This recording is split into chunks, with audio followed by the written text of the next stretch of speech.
Salut la Bulls Nation, bienvenue sur French Bulls TV. On a un deuxième match de pré-saison à décortiquer, sur lequel revenir un petit peu, puisque les Bulls, dans la nuit de samedi à dimanche, ont fait leur premier match à domicile de la saison avec la réception de Memphis. Deux équipes avec beaucoup de blessés, donc je pense que le mieux, avant de revenir sur ce match, c'est de faire un point sur l'infirmerie, parce qu'en plus elle a bien évolué sur ces derniers jours. La veille de ce match-là, on apprenait que Kobe White n'avait pas fait l'entraînement et qu'il avait un petit souci aux ischios et qu'il était très incertain pour le match contre Memphis et du coup il n'a pas joué. On a eu aussi des news concernant Lonzo Ball avec euh, Billy Donovan qui nous annonce que il ne jouera pas ce match-là. Et dans la même journée, Lonzo Ball qui annonce lui-même dans son podcast qu'il fait régulièrement que sur les trois matchs qui restent après celui-là en pré-saison, l'objectif est d'en jouer deux. Donc on ne sait pas lesquels, sachant que donc il reste trois, un qui va se jouer cette nuit à Milwaukee et ensuite on aura Minnesota et Cleveland à domicile pour terminer. Mais Lonzo Ball devrait en jouer au moins deux. Et entre-temps, après ces déclats-là, on a eu aussi des infos comme quoi il avait des courbatures au genou, ce qui est normal parce qu'il a quand même bien forcé depuis le début du training camp pour revenir en forme. Donc, est-ce que ça remet en cause le fait qu'il va en jouer deux des trois suivants? On ne sait pas encore. On va attendre plus de news, probablement là dans la journée, au moment où cette vidéo sera postée. Peut-être qu'on en saura un petit peu plus, mais bon, on va surveiller. Ce qui est sûr, c'est qu'il devrait jouer en pré-saison. Donc, c'est déjà pas mal. Donc, Kobe, Lonzo, et on a aussi appris avant le match que Jalen Smith avait un petit souci lui aussi au genou et que du coup, il était par précaution laissé au repos sur ce match-là. Donc ça commence à faire une petite liste de petits bobos par-ci par-là. Jusqu'ici, rien de sérieux, mais bon. On a eu aussi Taylor Horton Tucker qui était incertain avec un souci au mollet, mais finalement il a joué. On va revenir sur son match à lui parce que c'était quelque chose aussi. Mais voilà, ça commence un petit peu déjà à s'accumuler, et même si pour l'instant c'est rien de bien grave, il y en a eu d'autres dans le match, mais je vais revenir sur ça après. Côté Memphis, il manquait Ja Morant, il manquait Marcus Smart, il manquait Jaren Jackson Jr. entre autres, et pas mal d'autres gars aussi. Luke Kennard n'a pas joué le match, etc. Donc voilà, deux équipes où ça commence un petit peu à, à grincer. Mais bon. Et donc sans Kobe White, c'est Ayo Dosunmu qui était dans le 5 de départ pour ce match-là. Après le premier match, tout le monde disait il faut qu'il soit dans le 5. Bon, ben voilà, là il l'a été. Même si bon, c'est parce qu'il y a eu un forfait. Et on a vu pas mal de rythme dans le premier quart. C'est vrai qu'au premier match, on disait que le premier quart c'était pas terrible. On voyait pas grand chose de très intéressant et on avait plutôt mal démarré la rencontre. Là, on était déjà un peu mieux et bon, on sait que les Bulls veulent, on l'a déjà dit plein de fois, voilà, jouer vite, accélérer le tempo. Et parfois, ça arrive grâce à des stops défensifs. Et même si ça n'a pas toujours été fluide, très impactant, il y a eu des interventions par-ci par-là qui étaient intéressantes de la part des titulaires. Genre, un des premiers paniers qu'on met, c'est Josh Giddey qui vient faire un bon contest défensif. Et derrière, il lance une contre-attaque et Zach LaVine va claquer un dunk. Et bon, on va parler de Zach LaVine parce qu'il a été énorme. Mais d'abord, faire un bilan un peu plus global de ce qu'on a vu sur cette première mi-temps et surtout de ce premier quart-temps où on a vu beaucoup d'attaques du cercle. On est allé provoquer beaucoup de lancers. On a fait 10 sur 11 de lancers francs dans les 12 premières minutes de ce match-là. Et voilà, beaucoup d'énergie. Avec les entrants aussi, Julian Phillips, Dalen Terry, etc. Matas Bouzelis aussi, pour les provoquer, pour mettre de la vitesse et voilà, euh, prendre à revers le repli défensif adverse. Donc on a vu ça très fréquemment sur la première mi-temps. On a vu Terry mettre un gros bloc et de l'autre côté il va mettre une claquette. On a même vu Matas Bouzelis mettre une bâche à un autre rookie, Zach Edey, et c'est 2,20 m du côté de Memphis. Donc il y a eu, voilà, les jeunes ont continué, comme on l'a souligné au premier match, de vraiment mettre beaucoup d'énergie, d'avoir un impact des deux côtés du parquet, d'aller mettre des paniers, provoquer des lancers. On a vu des 5 un peu small ball aussi, mais avec beaucoup de jeunes, avec Patrick Williams en pivot, Pouzelis, Terry, Phillips, Ayo autour de lui. Donc voilà, c'est des 5 où tu sais qu'en termes de taille, tu vas pas forcément t'amuser. Surtout que Memphis, à ce moment-là, avait encore Zach Edey et ses 2,20 m sur le parquet. Et puis ils ont mis Jay Off aussi, donc ils ont mis de la taille exprès pour contrer ça. Mais on a joué sur notre vitesse pour essayer vraiment de les prendre à revers. Et il y a eu des séquences intéressantes, quelques rotations défensives bien faites, des aides dans le bon moment. Donc c'était plutôt intéressant à observer. Et un peu comme au premier match, en fait, c'est vraiment les jeunes qui ont mis l'intensité et l'énergie qu'il fallait. Et je pense vraiment qu'il y a moyen de se faire plaisir avec cette équipe-là tout au long de la saison. Tu vois.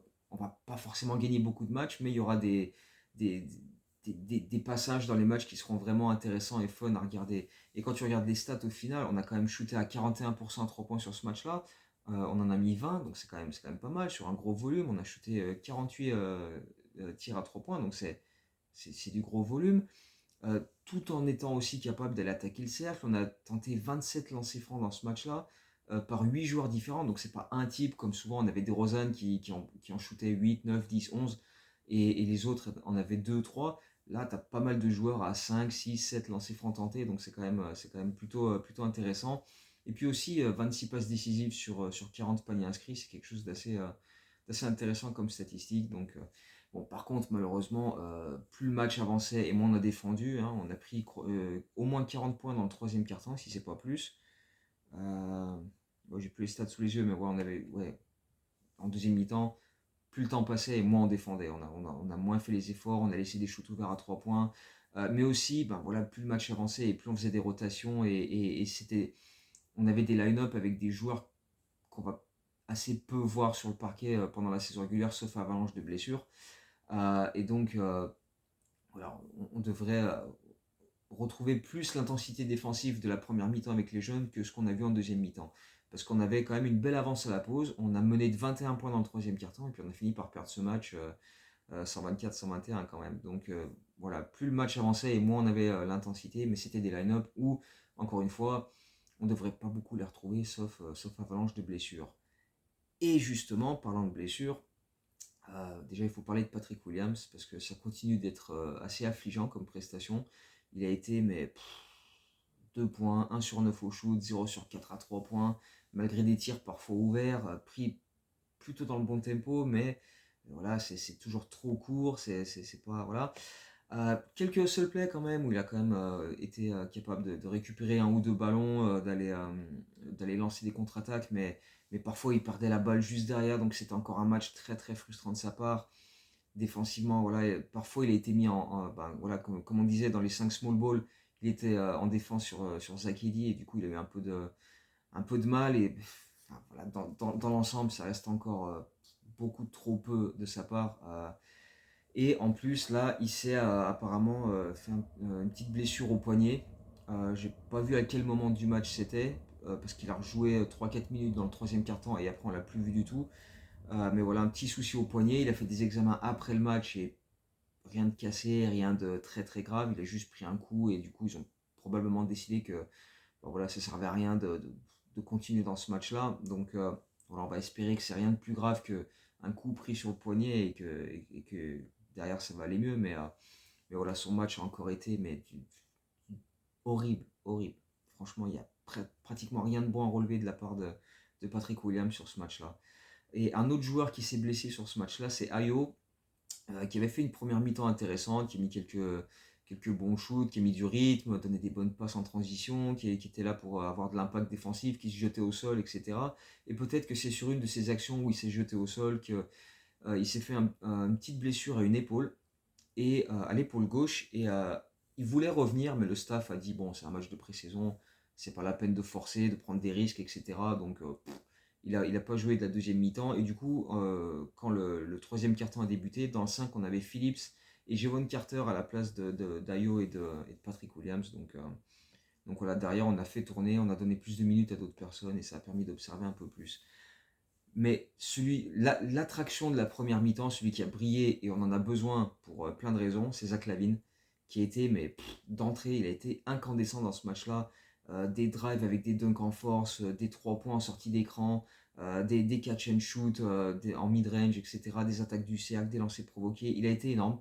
Il a mis le feu dans la défense de Memphis. Il a mis 24 points en première mi-temps, à 8 sur 10 au shoot, 5 sur 5 à 3 points, 3 sur 3 au lancer, 3 passes décisives.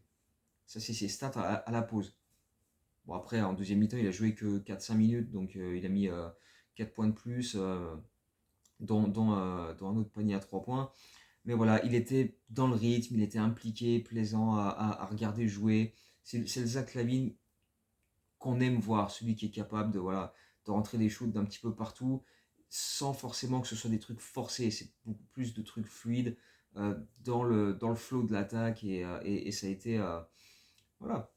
C'est le genre de prestation qu'on attend de sa part, évidemment en pré-saison, mais aussi en saison régulière, pour que il y ait des équipes qui l'appellent et qu'on soit capable de le trader à un moment donné dans la saison. Donc, pourvu que ça dure. Après, il a été ménagé par la suite, mais voilà, ce qu'on a vu sur cette première mi-temps de sa part, c'était vraiment, vraiment intéressant, on va dire. Donc, on va espérer qu'il continue de monter en puissance dans ce sens-là, qu'il n'y ait pas de blessures, etc., et qu'on soit capable de faire grimper sa valeur sur le marché des transferts.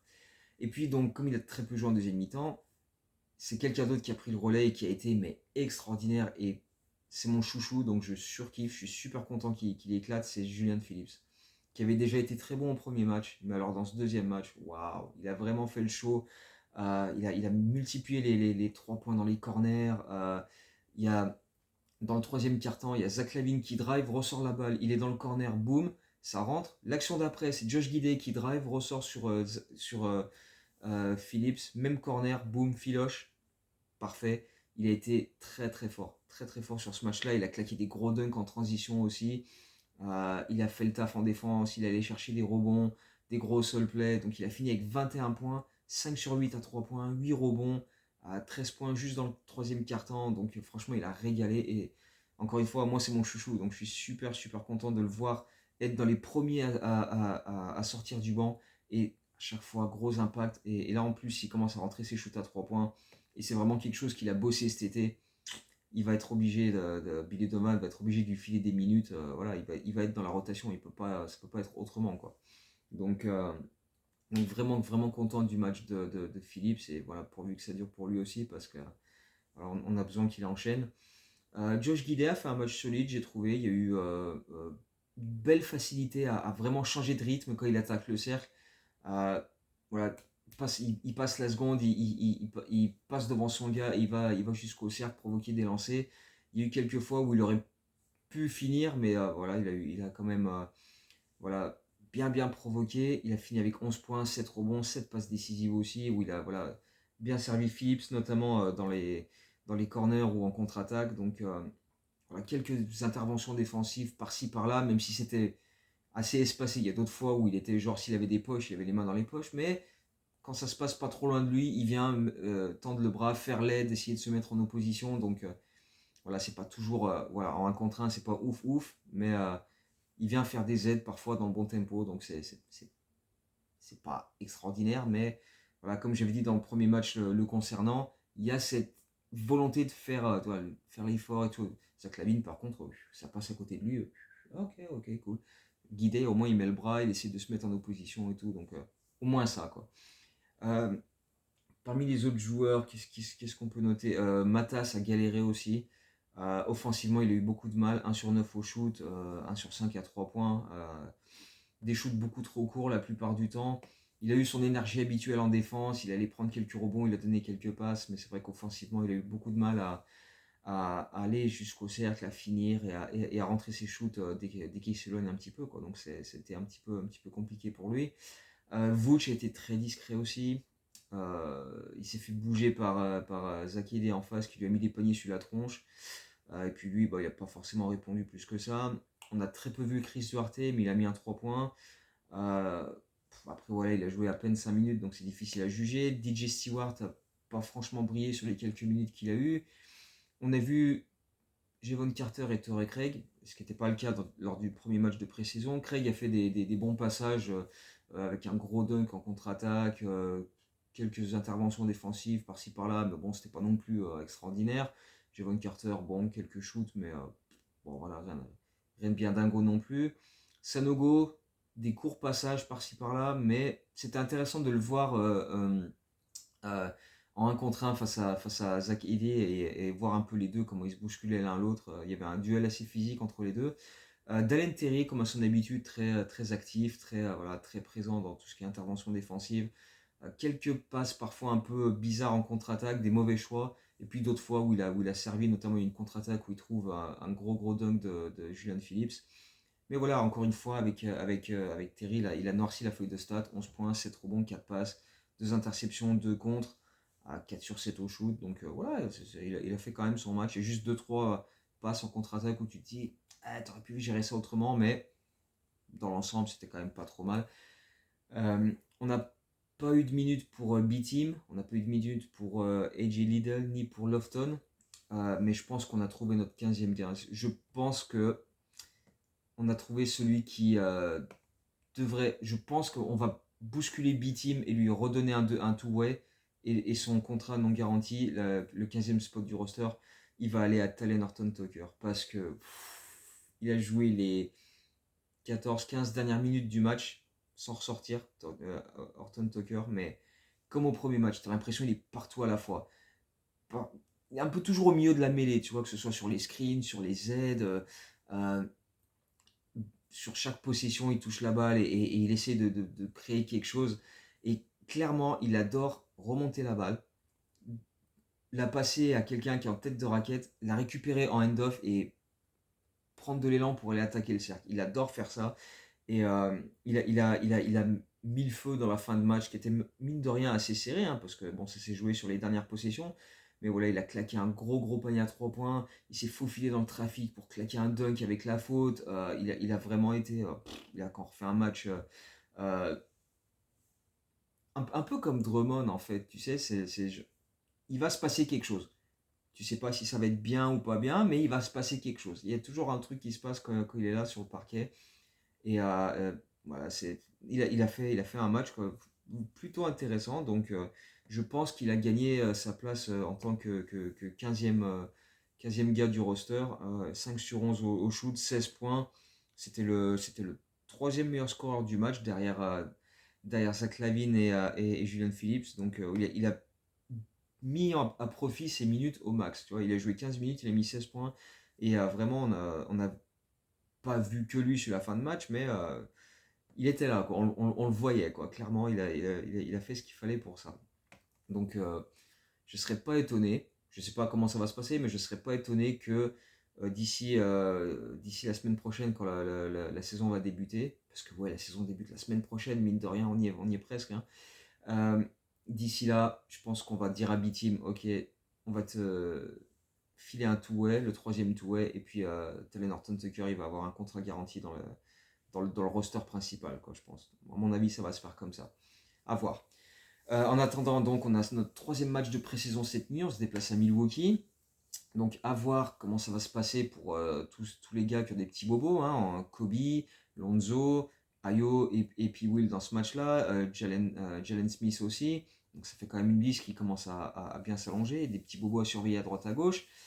Derrière, on aura réception de Minnesota mercredi soir, réception de Cleveland vendredi soir, et ensuite fin de la pré-saison.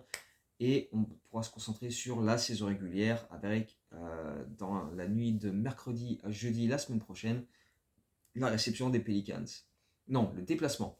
On se déplace aux Pelicans pour notre season opener. Donc ça va être, voilà, on y est, hein. Là on est vraiment dans la dernière ligne droite avant la saison régulière, donc les derniers préparatifs, on va voir si les rotations commencent à se réduire un petit peu, si on donne plus de minutes à Zach LaVine, à P. Will s'il peut jouer, ou si on continue de vraiment faire jouer tout le monde quasiment et voir un petit peu enfin, observer un petit peu tout le monde, à part Lofton qui a toujours pas joué, ni AJ Liddell. Mais je pense que AJ Liddell, je crois qu'il a une blessure dans son coin qu'il est en train de soigner et donc du coup il n'est pas particulièrement dispo. Mais bon, on va voir comment ça va se dérouler. On a ce match ce soir. Je ne sais pas si je fais une vidéo après ce soir ou si j'en fais une après le match contre Minnesota de mercredi soir aussi. Comme ça je reviens sur les deux matchs en même temps. Je verrai. Mais bon, en attendant, euh, il y aura le live tweet pour le match contre Minnesota mercredi soir. Et puis, ouais, je pense que voilà. On se retrouvera après, puis il y aura les articles aussi, il y aura la prévue de la saison, on fera une vidéo aussi pour revenir sur tout ça. Donc plein de trucs qui vont arriver, hein, des articles, des vidéos et des live tweets, et puis voilà, toutes les infos voilà, sur Twitter, sur Insta, etc. Donc on se retrouve très très bientôt. Donc en attendant, bah, comme d'habitude, portez-vous bien et à très bientôt. Ciao, Go Bulls.